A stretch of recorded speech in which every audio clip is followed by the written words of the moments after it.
Okeanning eng chuqur joyi bu Bermud uchburchagi emas. Aslida bu Mariana bo'tig'i. Bu Tinch okeanining g'arbida joylashgan bo'lib, chuqurligi 11 kilometrdan ham oshadi. Tasavvur qiling, agar Everest tog'ini shu bo'tiq tubiga qo'yganingizda, suv yuzasigacha yana ikkita Burj Xalifa sig'adigan joy qolgan bo'lar edi. Yo'g'ini o'zim aytaman. Bu joyning tubiga quyoshning nuri ham yetib bormaydi. Ya'ni bu yer odatda ana shunday ko'rinishga ega. Bosim esa shunchalik kuchliki, oddiy metallni qog'ozdek ezib tashlaydi. Kitni esa futfulyon bo'laklarga bo'lib yuboradi. Shunga qaramay odamzod bir necha marta uning tubiga tushishga muvaffaq bo'lgan. Va eng hayratlanarli bu yerda ham hayot bor. Bu yerda suvning yuqori bosimida yashay oladigan mikroorganizmlar, hatto boshqa yerda uchramaydigan g'aroyib baliqlar yashaydi. Ammo Mariana bo'tig'i faqat ilmiy faktlar bilan emas, afsonalar bilan ham mashhur. Masalan, 1900 gapni bo'lmay. Masalan, 1900-yillarda o'tkazilgan bir ekspeditsiyada batiskaf maxsus zanjir yordamida pastga tushirilayotganida birdan nimadir uni pastga torta boshlagan. Zanjirning temir halqalari egilib ketgan, hatto uzilishiga ham sal qolgan. Olimlar batiskafni tepaga zo'rg'a ko'tarib olishgan. Eng dahshatlisi zanjirda va batiskafda ulkan tishning izlari qolgan edi.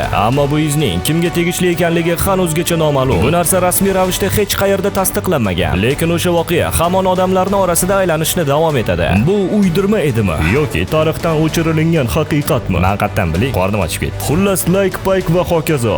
Rahmat.